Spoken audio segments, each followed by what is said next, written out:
with respect to the idea not only of your individual paths, but also of your collective agreements.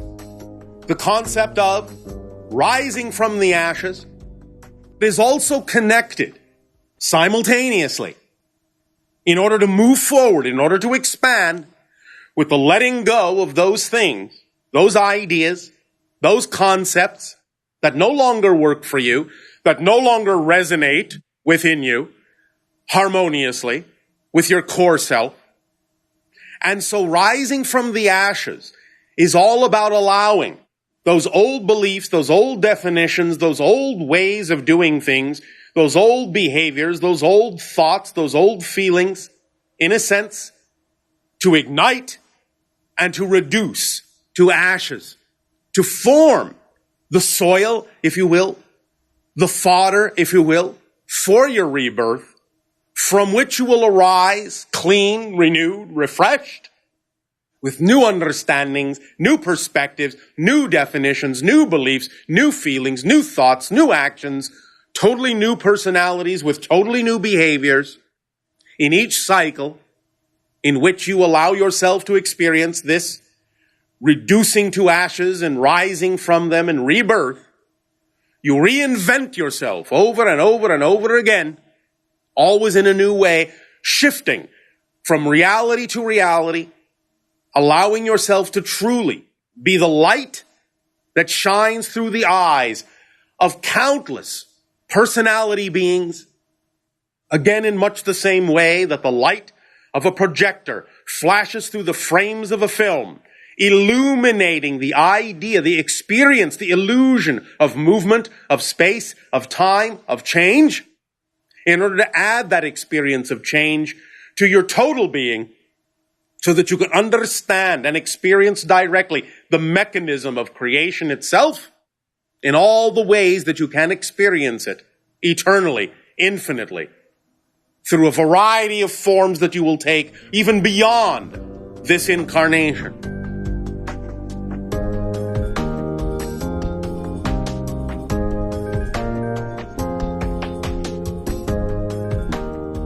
Do you guys run timeline simulations on your ships?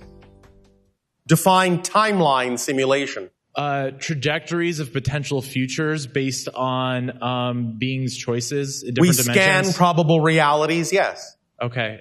We scan the idea of the probability of particular realities based on the amount of energy and focus and intention behind any given one. Yes. Yeah, and I guess I was thinking about like when improbabilities emerge based on predictability. The idea is that whatever emerges was the most probable thing. You cannot have something emerge if it was improbable. It may seem unlikely to your physical mind, but that's just because your physical mind hasn't got sufficient data. So it may seem improbable that way, but if it emerges, it was actually the most probable thing by definition. Otherwise, it can't emerge. Make sense?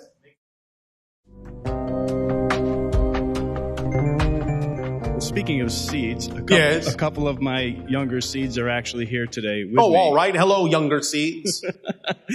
They are being challenged by the whole belief of channeling and So, they don't have to believe it. However, it just depends on what definition they have of it. Channeling is a natural state that all of you do. Anytime you do something you love to do, and you don't notice the passage of time at all, singing a song, making a painting, reading a book, anything you are immersed in that is your passion puts you in the channeling state. What you do with it is up to you, but it's a natural, altered state of consciousness. That's all it is. But you can discover that you can connect to other levels of your own consciousness or telepathically to other consciousnesses if you wish to use it that way. But you don't have to. You don't have to believe anything about what people say about it to get something out of it.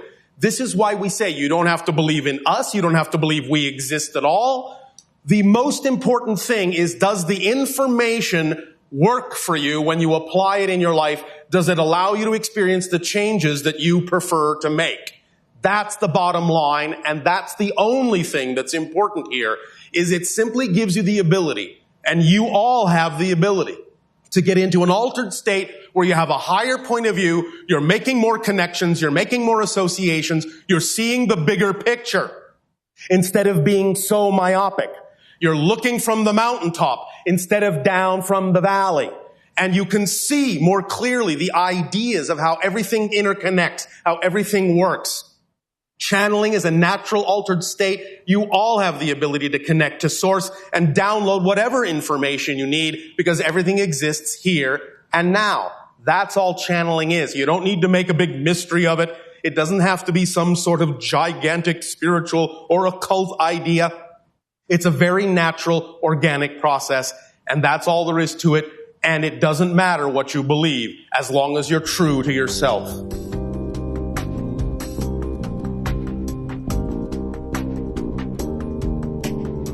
Every idea of what you might call an organized faith on your planet has some view or some portion of an overriding truth, an overall understanding or relationship to all that is, and represents a different aspect, a different expression of all that is. But because they set themselves apart or aside from the idea of all the others, then in a sense they simply represent that they have a piece of it.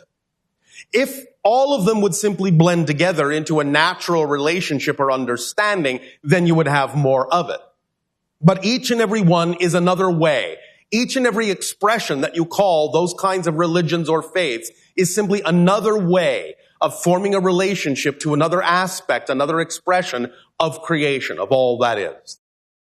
Because you see, what Jesus was saying, what Muhammad was saying, what Buddha was saying, what Krishna was actually saying is that you are all Christ. You are all Buddhas. You are all Krishnas.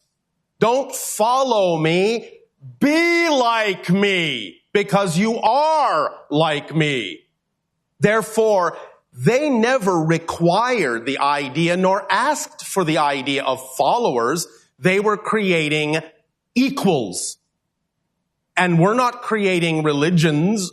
They were allowing you to simply find your own version of what they were reflecting as their natural spiritual state and relation to creation.